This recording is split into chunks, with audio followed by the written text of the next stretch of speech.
Hello everyone. पहिलाको जस्तै आज पनि जर्नल एन्ट्रीको सल्युसन बनाउन गइरहेको छु। यो सल्युसन कसरी गर्ने तरिका सिकाउन गइरहेको छु। यो भन्दा पहिला हामीले बिजनेस स्टार्टको बारेमा प्रब्लम सोल्भ गरेका थियो र त्यसको आइडियाहरू बनाउन, त्यो जर्नल एन्ट्री बनाउने आइडियाहरू सिकेको थियो।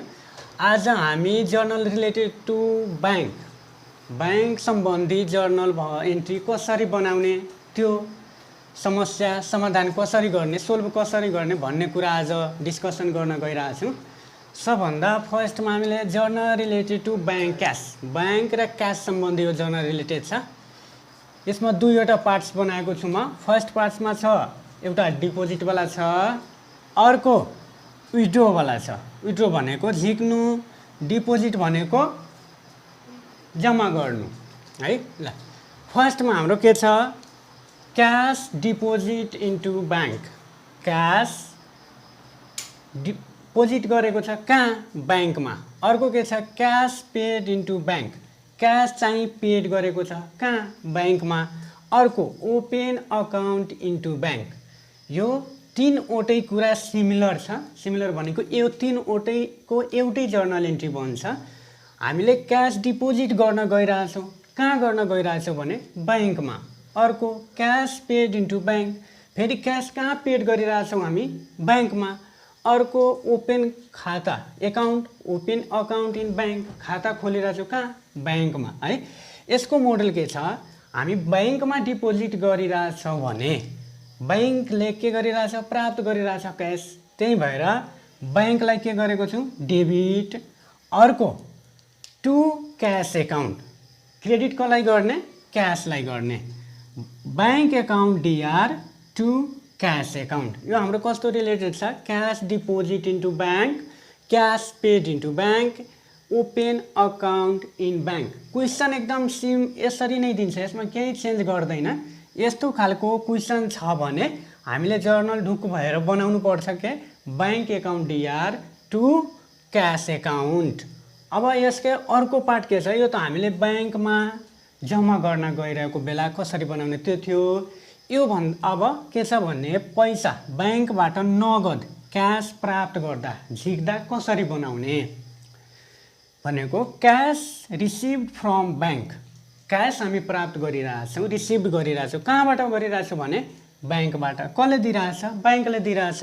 अर्को क्यास विथड्रोन फ्रम बैंक, यहाँ क्यास झिकिरहेछौँ, फेरि क्यास कहाँबाट झिकिरहेछौँ भने बैंकबाट झिकिरहेछौँ। यो दुईटै कुरा सेमै हो।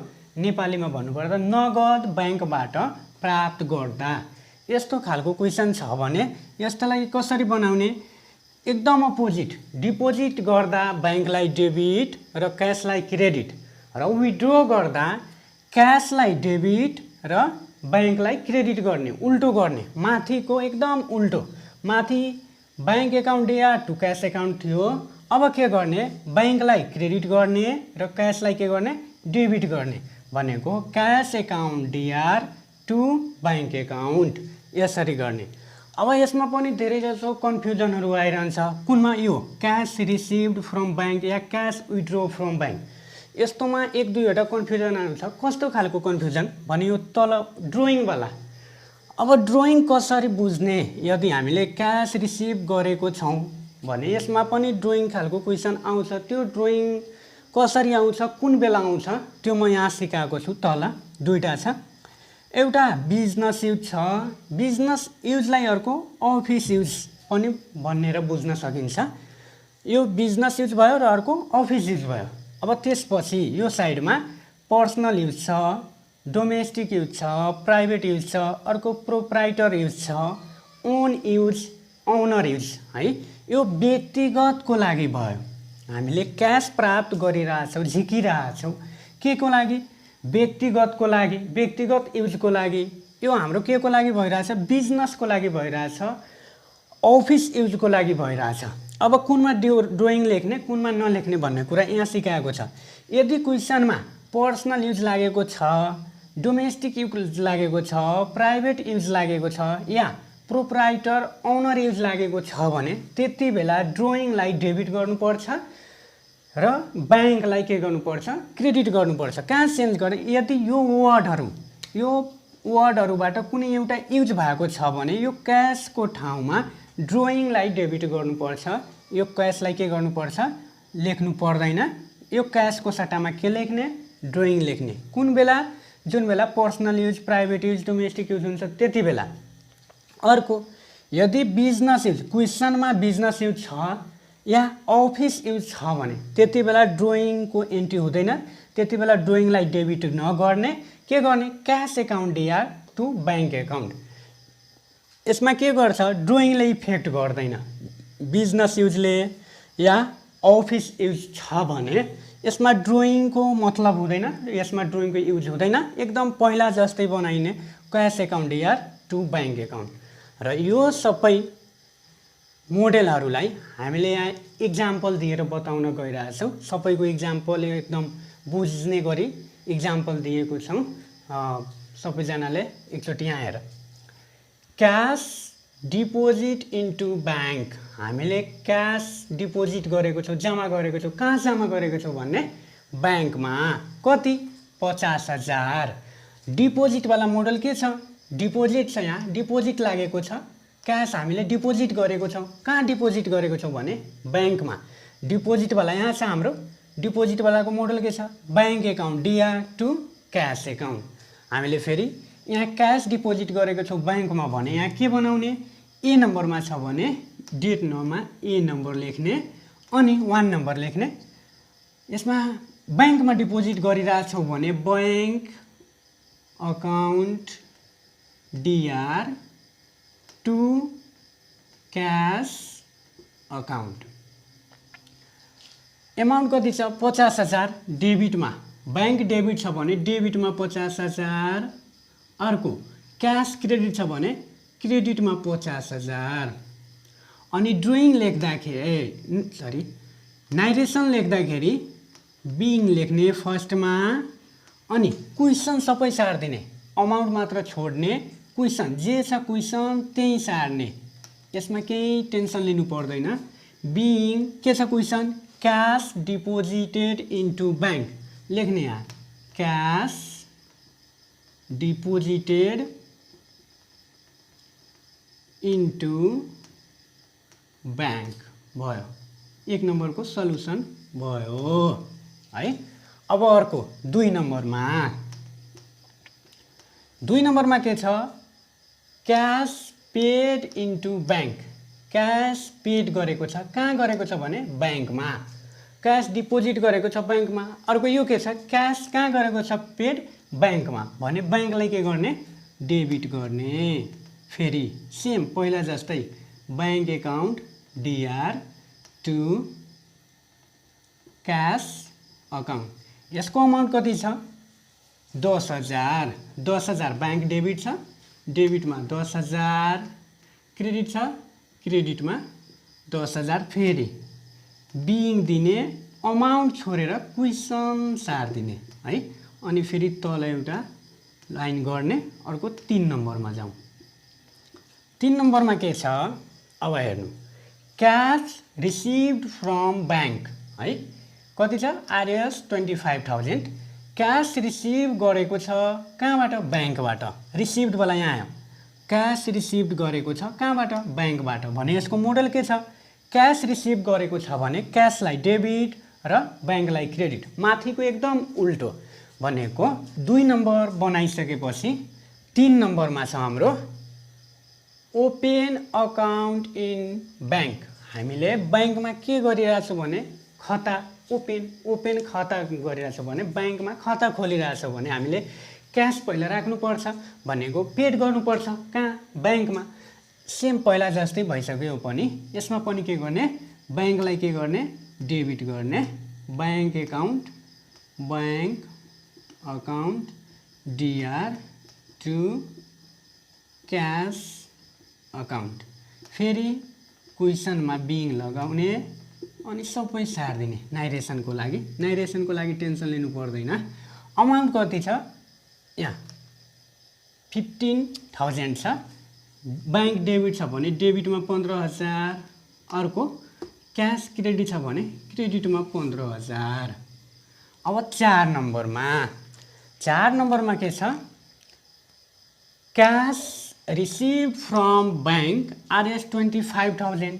क्यास रिसिभ गरेको छ, प्राप्त गरेको छ। क्यास के गरेको छ रिसिभ गरेको छ कहाँबाट बैंकबाट भने यसको मोडल के छ cash account DR to bank account. Receive र विथड्रो भनेको रिसिभ विथड्रो बेलामा के छ उल्टो गर्नु छ पहिलाको क्यासलाई अब डेबिट गर्ने र बैंकलाई क्रेडिट गर्ने भन्ने। 4 नम्बर बनाउँदाखेरि cash account DR to bank account कति छ अमाउन्ट 4 नम्बरमा क्यास विथड्रो गरेको छ कति 25,000 भन्ने। क्यास डेबिट छ भने डेबिटमा 25,000 अर्को क्यास क्रेडिट छ बैंक क्रेडिट छ भने क्रेडिटमा 25,000 र बिइङ फेरि लेख्ने अनि क्वेसन जस्ताको त्यस्तै एमाउन्ट छोडेर सार्ने। अब अर्को 5 नम्बरमा के छ question cash withdrawn from bank RS 32,000 भनेको माथिको जस्तै क्यास यहाँ रिसिभ गरेको थियो यहाँ विथड्रो गरेको छ भन्ने त्यहाँ प्राप्त गरेको थियो यहाँ झिकेको छ कुरा सिमिलर नै भइरहेछ भने क्यास विथड्रो गरेको छ कहाँबाट बैंकबाट क्यास विथड्रो गरेको छ भने विथड्रोको मोडल के छ हाम्रो सेम प्राप्त जस्तो रिसिभ जस्तै विथड्रोको पनि मोडल छ क्यासलाई डेबिट र बैंकलाई क्रेडिट। फेरि क्यासलाई cash account DR to bank account फेरि बिइङ लेख्ने अनि क्वेसन सार्ने। कति छ यसको अमाउन्ट 32,000। क्यास डेबिट छ भने डेबिटमा 32,000 क्रेडिट छ भने क्रेडिटमा 32,000। यसको पनि अब काम भयो। अब 6 नम्बरमा के छ क्वेसन ल एकचोटि ध्यान दिएर cash receive from bank RS 45,000 for office use. यहाँ क्यास रिसिभ गरेको छ प्राप्त गरेको छ के को लागि अफिस युजको लागि।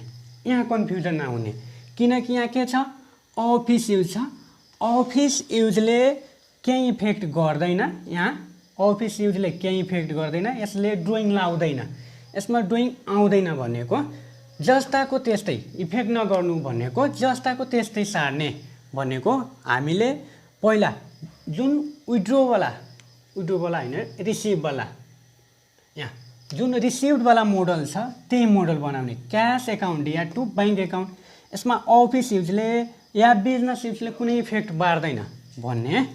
यहाँ के छ हाम्रो रिसिभ गरेको छ भने cash account DR to bank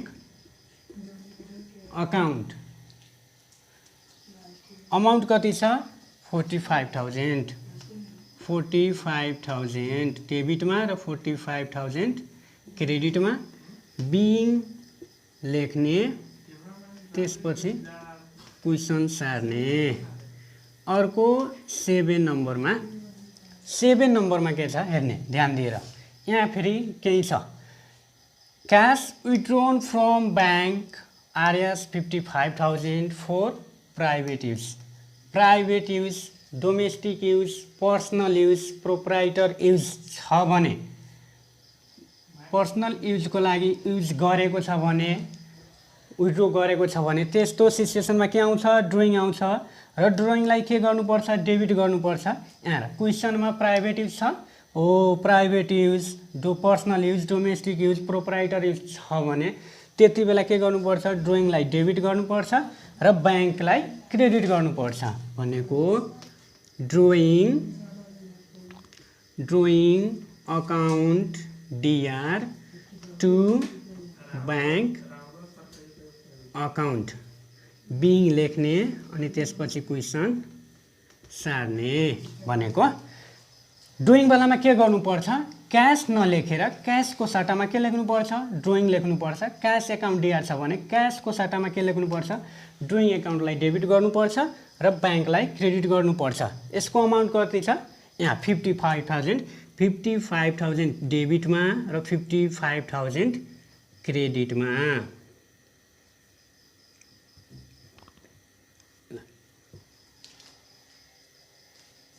ल आजको लागि यति। फेरि अर्को दिन हामीले नयाँ जर्नल एन्ट्री सिकाउने तरिका लिएर आउने नै छौँ र च्यानललाई सब्स्क्राइब, लाइक र सेयर गरिदिनु होला, सपोर्ट गरिदिनु होला।